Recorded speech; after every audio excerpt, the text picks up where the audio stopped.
Hey, what's up guys? The first Ant-Man and the Wasp trailer just dropped. It was very cool. We didn't get too much story just because it's the first trailer, so we'll have to wait a little bit until that second trailer comes out to get some more exposition. But we did get a lot of cool new shots and a lot of stuff to speculate on and break down, so let's get right into this. So first we hear Scott Lang asking Hope Van Dyne if she would have came with him to help Cap when he needed help back in Civil War. I think it's very interesting that they included this because the last time we did see Scott Lang, he was in the Raft prison but was freed by Cap along with the rest of Team Cap, so I don't know if the movie will go into how he comes back home after that event or if they'll shed any more light on that. But I'm very curious as to exactly when this movie is going to take place, since it's coming out after Infinity War, but it seems like it hasn't been affected at all. None of the events in Infinity War seem to have bled into this story, so it might take place right after Civil War, just because I feel like Thanos coming to Earth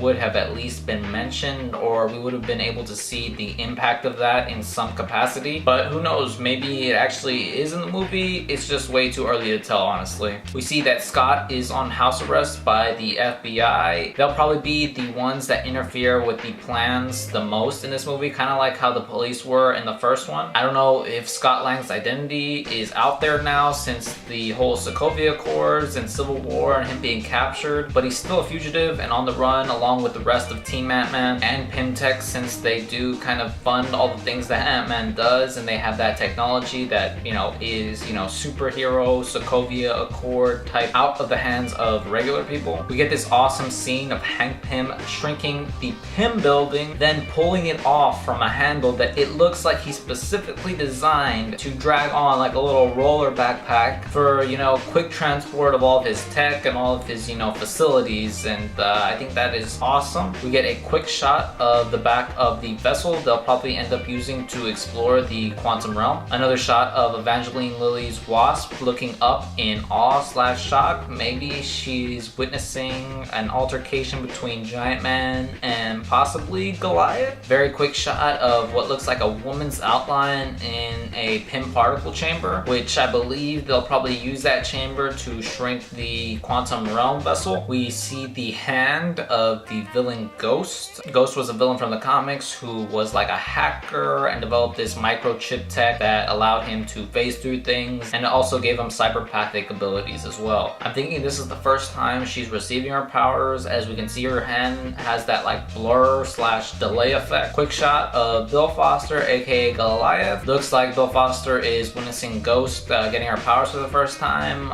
I think maybe they might be in cahoots in this movie. I don't know, maybe they're working together on something to do with, Pym particles and, acquiring the Pym building. We see Ant-Man shrink and catch a ride on Antony #2, followed by a car chase scene looking like the FBI and Ghost are after Team Ant-Man. We see the van can shrink and has the same Pym tech as the Pym Labs building. I'm thinking that'll be kind of like a theme throughout the movie, like the acquisition of Pym tech and the integration of that technology into weapons and machines. We see Giant Man coming out of the ocean next to a boat full of people, and if you look really close you'll see Walton Goggins Sonny Burch, a villain from the comics who was affiliated with Crosstech, and he's kind of like a crooked businessman type. Like, think of him as somebody that Tony Stark would have met at some weapons manufacturer convention a long time ago before he got captured. And if you look even closer you can see that he is holding the Pym particles building, so I think this might be another main theme of the movie. We got this set pic of Ghost holding the Pym particles building as well, so it seems like everybody is going to be after it in this movie just to get that Pym tech. We get a first shot of the face of Ghost, and I love the suit, I love the mask. I think it looks awesome and super cool and weird, and it really does remind me of the Hunters from Destiny.